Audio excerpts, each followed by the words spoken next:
Hello, hi, good morning everyone. I'm Aditi, your English educator, and welcome to English Winglish. So, this is going to be another new start that we are doing right now in this channel, and that is to start the preparation of GATE 2026, which is to be held in IIT Guwahati.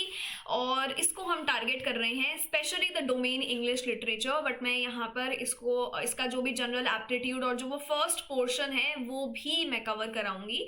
आज के session को मैं start कर रही हूँ proper जो literature के questions हैं, हमारे XHC2 कोड के जो क्वेश्चंस हैं वहाँ से हम स्टार्ट करने वाले हैं. So starting right away with your 2024 previous year question paper, क्योंकि सबसे पहले इन एग्जाम्स में सबसे ज़्यादा जो ज़रूरी है वो है इन क्वेश्चंस को प्रैक्टिस करना, ताकि उसी के थ्रू हम और नई वेराइटीज़ को कवर कर पाएँ. सो जिसने भी अभी तक ये क्वेश्चंस नहीं प्रैक्टिस किए, दिस इज़ योर टाइम. अपने लिए एक नोटबुक पेन ज़रूर लेकर बैठें, या फिर जो क्वेश्चन आपका गलत हो जाए उसका स्क्रीनशॉट लीजिए, उसके बाकी ऑप्शंस पर आप स्टडी करें. So let's get along in the process. और आपके अकॉर्डिंग इस क्वेश्चन का जो भी आंसर है आप क्वेश्चन नंबर 1 डाल के अपना आंसर यहाँ पर साथ साथ कमेंट करते रहेंगे, so that once the session comes to an end मैं खुद से देख पाऊँ कि किसने कैसा परफॉर्म किया है. ठीक है, चलिए, ऑल राइट. इसी के साथ साथ जिसको मेरे बारे में नहीं पता है, मेरा नाम अदिति है और मैं आपकी एक इंग्लिश एडुकेटर हूँ. JRF अड्डा प्लेटफॉर्म पर मैं क्लासेस लेती हूँ. और इसी के साथ साथ अगर आप में से कोई भी नेट सेट AP एग्जाम्स को टारगेट कर रहे हैं तो डेफिनेटली आप हमारे प्रीमियम में जुड़ सकते हैं. और यहाँ से चैनल पर पहली बार आए हैं तो इसको ज़रूर आप सब्सक्राइब कर लें, क्योंकि काफ़ी सारे updates related to PhD fellowships, all the PhD universities, जो भी आपके NET SET AP related updates हैं, रिक्रूटमेंट रिलेटेड अपडेट्स हैं, वो मैं आपके साथ यहाँ पर शेयर कर रही हूँ. ठीक है जी, चलिए. इसके साथ साथ आज का हमारा पहला question, the love song of J. Alfred Prufrock is a or an ode, dramatic monologue, haiku and villanelle. And what do we mean by these all 4 options? इनका आप आंसर करेंगे कमेंट सेक्शन में. Meanwhile think of all these terms, क्या क्या मतलब है इन सब terms का, ये आपको बताना है. अब मेरा एक सवाल आपसे ये भी है जो आपका एग्जाम में क्वेश्चन बन सकता है कि इनमें से जापानीज, अच्छे से सुनना, कि इनमें से आपका जापानीज पोएटिक फॉर्म यहाँ पर कौन सा है. इसका जवाब आप मुझे देंगे जो जनरली 3 अनराइम्ड लाइंस से मिलकर बनता है. ये क्वेश्चन आपका पूछा जा सकता है 5 सिलेबल्स के फॉर्म में ये पूछा जा रहा है. इसको हम क्या बोलेंगे? क्या ये हमारा हाइकू है? क्या ये हमारा हाइकू है? Any idea? क्या ये हमारा हाइकू है?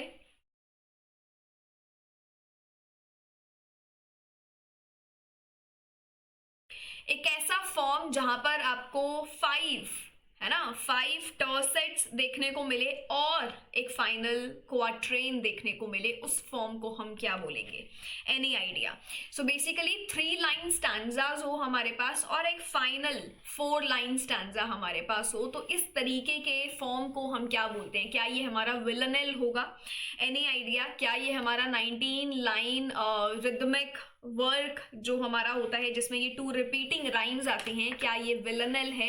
इन 2 के बारे में आप सोचेंगे. बट मीनवाइल जो हमारा यहाँ पे आंसर आएगा वो है dramatic monologue, love song of J. Alfred Prufrock, जो बहुत ही फेमस है, बहुत ही प्यारी लाइंस से ये शुरू होता है. ये जो है आपका एक ड्रामेटिक मोनोलॉग है, एक ऐसा फॉर्म जिसे मॉडर्निज्म में बहुत यूज किया जाता था, एक ऐसा फॉर्म जहाँ से थीम ऑफ एलिनेशन को यहाँ पर डिस्क्राइब किया जाता था. तो ये आपको इधर ध्यान में रखना है. और ड्रामेटिक मोनोलॉग में क्या है कि आप एक तरीके से there is this poem where you see an imagined character and वो यहाँ पर एक स्पेसिफिक सिचुएशन को डिस्क्राइब कर रहे होते हैं. तो ये सारी चीज़ें ड्रामेटिक मोनोलॉग में चल रही होती हैं. And the work starts with let us go you and I, इस तरीके से ये लाइंस शुरू होती हैं. तो ये आपको यहाँ ध्यान में रखना है. ठीक है, moving on to your next question. Match the following pairs of fictional characters with the author who created them. So match the following pairs of fictional characters with the author who created them. Phileas Fogg and Jean Passepartout, Don Quixote and Sancho Panza. ये बड़े ही famous characters हैं, ये दोनों ही आपके बहुत famous characters हैं। ये आपके लिए नए हो सकते हैं, तो जिसका मतलब है कि आपको यहीं से कवर कर लेना है कि ये कौन से वर्क्स में देखने को मिलेंगे। आई एम वेरी श्योर क्विक्सोटे और सांचो पांजा को आप कर पाएंगे फ्रॉम सर्वांते, है ना। अगर आप यहाँ पे बी का 3 कर देते हैं तो आपका एक ऑप्शन यहाँ एलिमिनेट हो जाएगा। शेक्सपियर को हम कवर कर रहे हैं, एग्जाम पर्सपेक्टिव से इन्हें ज़रूर कवर करके जाना। इनके कैरेक्टर्स, जो भी इनके हीरो हीरोइंस फूल्स रहे हैं, डिस्गाइजेस, और जो इम्पोर्टेंट सॉन्ग्स इनके वर्क में हैं, और जो इम्पोर्टेंट सीन्स हैं। जैसे आप कॉमेंट सेक्शन में मुझे लिख कर बताएंगे कि यहाँ पर जो हमारा स्टॉर्म सीन है वो कहाँ देखने को मिलता है, एंड जो यहाँ हमारा सही आंसर होगा वो है ऑप्शन नंबर डी, जहां पर ये हो गया ज्यूल्स वर्न का। ये हमारे हो जाएंगे सर्वांते के। कैंडीड और पैंग्लॉस आपके वोल्टेयर में है, और Dogberry and Verges are the fictional characters of William Shakespeare. ये जिसके लिए भी नया है, डॉगबेरी का कैरेक्टर, मेक श्योर कि इसको भी आप कर लें। कोई मुझे बता सकता है ये कैरेक्टर्स आपको कहाँ देखने को मिलते हैं? There is this comedic play of William Shakespeare जिसका नाम है मच एडो अबाउट नथिंग। ठीक है, यहाँ इस प्ले में एक कॉमिक सब प्लॉट आपको देखने को मिलता है, एंड उस सब प्लॉट में ये 2 रेफरेंसेस आते हैं where Dogberry is a character who plays the role of a constable, chief constable का रोल ये प्ले करते हैं, known for his use of malapropism। ये यहाँ से भी आपका एग्जाम में क्वेश्चन बनता है। ठीक है, और वर्जेस जो हैं वो इनके पार्टनर हैं, इनके साथ ही हैं, जो अगेन सेम लिंग्विस्टिक एरर्स करते रहते हैं साथ साथ में। तो डॉगबेरी और वर्जेस का कैरेक्टर याद रखना है। ठीक है, moving on to the bit of an explanation. Jules Verne का एक नॉवल है अराउंड द वर्ल्ड, वहाँ से ये कैरेक्टर्स आते हैं। ये हमने देख लिए डॉन क्विक्सोटे से हैं, सर्वांते का वर्क है। ये हमारे वोल्टेयर के नॉवेला कैंडीड से हैं, और ये हमारा मच एडो अबाउट नथिंग से है। ठीक है, उसके बाद which one of the following is a famous detective character created by Edgar Allan Poe? Margaret, Miss Marple, Auguste Dupin and Arsène Lupin। Similar question बन सकता है कि बताइए अगाथा क्रिस्टी के वर्क्स में फेमस डिटेक्टिव कैरेक्टर कौन है? तो ये आपको पता होना चाहिए। ये क्वेश्चन बना है एडगर एलन पो से, इसका भी आप आंसर करेंगे। एनी आइडिया है? तो आपका ये भी एक famous character, he is a fictional gentleman thief, but ये डिटेक्टिव का ही रोल प्ले करते हैं। बट क्या ये यहाँ पर एडगर एलन ने क्रिएट किए हैं? नहीं, ये जो ल्यूपिन है ये एक फ्रेंच राइटर मॉरिस ने इस कैरेक्टर को क्रिएट किया है, मॉरिस लेब्लैंक। सो ये आपको ध्यान में रखना है। यहाँ पे जो आपका अगाथा क्रिस्टी का एक फेमस डिटेक्टिव है, या बोल सकते हो फेमस एल्डरली एमेट्योर है, वो है आपके मिस मार्पल। सो ये हमारे क्रिस्टी ने किए हैं। यहाँ पे जो आपका सही आंसर बन जाएगा वो है August Dupin. So August Dupin is there in Edgar Allan Poe. 3 characters में ये आते हैं, murders in the Rue Morgue, mystery of Marie Roget, purloined letter which is another famous work, और इनका ये आप मुझे बताओगे किसका फेमस वर्क है? Murder of Roger Ackroyd. Hint वैसे मैंने आपको दे दिया है। ये जॉर्ज साइमनन का है, मैग्रेट फ्रेंच डिटेक्टिव है, ये हमने आगाथा का कर ही लिया है, और ल्यूपिन भी हमने कर लिया, मॉरिस लेब्लैंक का है। ठीक है, moving on. The horror, these are the last words of, अभी तक हम सबको पता है हॉरर लास्ट वर्ड्स हमारे कर्ड्स के हैं, in the heart of darkness, जो कि एक वर्क है हमारा कॉनरैड का। So Conrad's heart of darkness, is it a novel और अ नॉवेला? ये आप मुझे बताएंगे। ये वर्क आपका एक नॉवेल है या नॉवेला है? ये वर्क आपका एक शॉर्ट नॉवेल है which again is a form of novella. ये आपको ध्यान रखना है। जो मार्लो ने जो अपने कैरेक्टर्स के थ्रू दिखाया है, द जर्नी कहाँ का दिखाया है? Up the Congo river. ये एलिमेंट आपको यहाँ पर ध्यान रखना है। एंड किसके लिए ये जर्नी दिखाया है? To find curds. सो ये एलिमेंट है जो आप याद रखेंगे। इस वर्क का पब्लिकेशन कहाँ हुआ है? क्वेश्चन बन सकता है। ब्लैकवुड्स एडिनब्रा मैगजीन में ये जो वर्क है आपका पब्लिश हुआ है। सो ये चीज़ भी आपको याद रखनी है। नैरेटिव स्टाइल इसका क्या है? ये स्टाइल इसका है फ्रेम नैरेटिव। फ्रेम नैरेटिव के तरीके से ये आपका वर्क पब्लिश हुआ है। सो और वर्क का ईयर क्या है? अगर आप यूजीसी नेट एस्पिरेंट है तो आपको पता होगा ईयर कितना इंपॉर्टेंट है। तो ये हमारा 1899 का वर्क है। ये सब चीज़ें आपको याद रखनी है, ठीक है। ये सब आपको ध्यान में रखना है।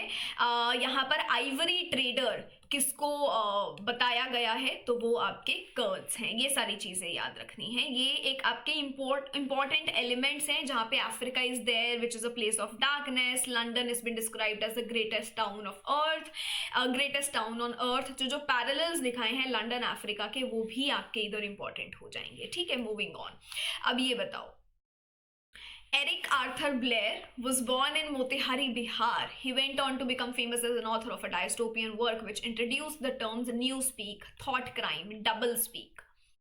He wrote under the pseudonym. आपको सिर्फ उनका नाम बताना है। एंड एरिक आर्थर ब्लेयर का जो पेन नेम से उन्होंने लिखा था दैट इज फेमसली और ऑफ कोर्स जॉर्ज ऑरवेल। इसमें कोई दोहराई है ही नहीं। Who is famously known for works like 1984 और the works like Animal Farm, जहाँ पर ये न्यूज स्पीक यूज कर रहे हैं जिसका मतलब होता है एक कंट्रोल्ड लैंग्वेज, ऐसी लैंग्वेज जो यूज करी गई है जहाँ से आप फ्रीडम ऑफ थॉट को लिमिट कर पाएं।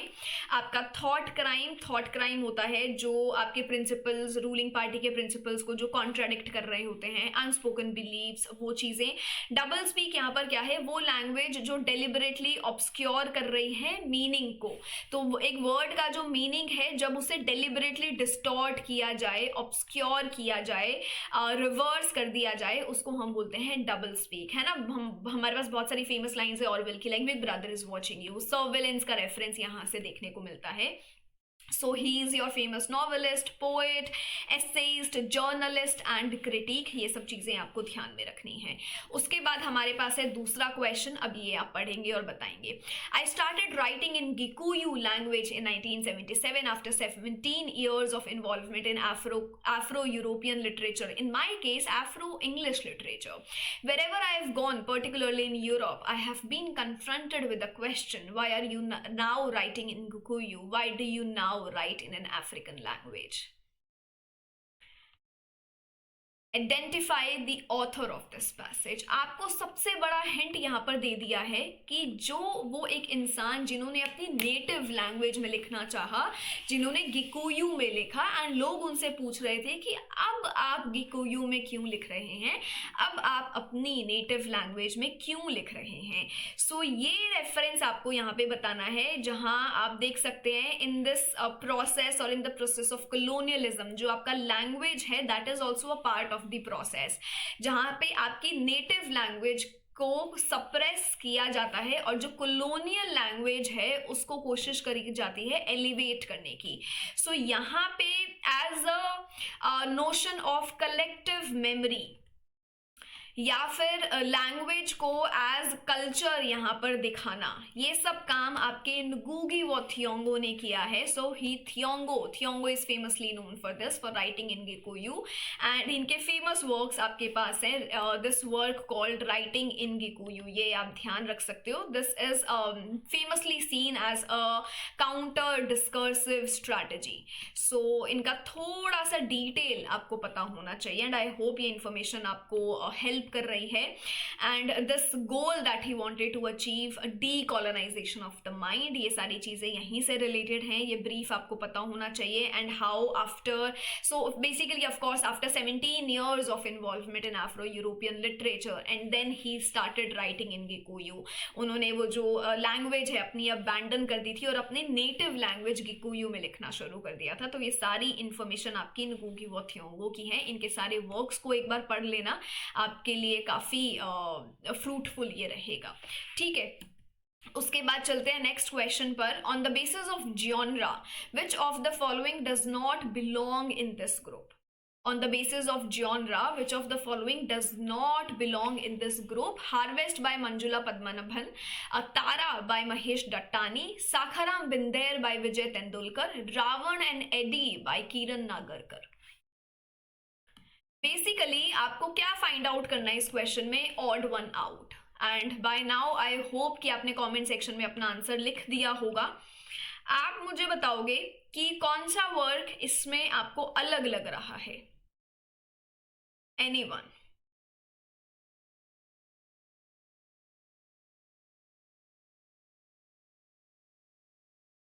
बहुत सिंपल सी चीज है, इनकी समरीज कैरेक्टर्स में आपको जाने की बिल्कुल जरूरत नहीं है। ये जो सारे वर्क हैं ये आपके फेमसली प्ले है ना, ये सारे के सारे आपके प्ले हैं। आपका डटानी ने प्ले लिखा है, तेंदुलकर ने लिखा है, पद्मनाभन ने लिखा है, बट जो आपका ये वर्क है ये आपका एक नॉवेल है। ये आपका एक नॉवेल है, सटायरिकल ह्यूमरस एक्सप्लोरेशन है of the lives of two boys growing up in a Mumbai chawl. ठीक है, moving on. Mad Women in the Attic, the title of Sandra Gilbert and Susan Gubert's iconic feminist examination of Victorian literature, alludes to which classic novel? एक character है हमारे पास, character of Bertha mason. यहां से आपको जरूर कुछ याद आ रहा होगा, शार्लेट ब्रॉन्टे की एक क्लासिक नॉवल हमारे पास है, जेन एयर। एंड वहां पर आप एक कैरेक्टर देखते हैं who is been labelled as a wife of Mister Rochester and who is a mad Creole women. इस तरीके से एक्सप्लेन किया है बर्था मेसन को लेकर, who is been caged in the room and who's been caged in the room in this apartment on the 3rd floor which is labeled as the 3rd attic। तो वहां से आप देखते हैं जो एंजाइटी ऑफ ऑथरशिप है वो explain करी गई है। और ये जो आइडिया है सोशल कन्फाइनमेंट का, ये आपको इन वर्क्स में देखने को मिलता है। So of course you can directly label Jane Eyre here. यहाँ पर मिडल मार्च की ओपनिंग लाइंस एग्जाम में पूछी जा सकती हैं। और the famous characters we have in the novel Wuthering Heights.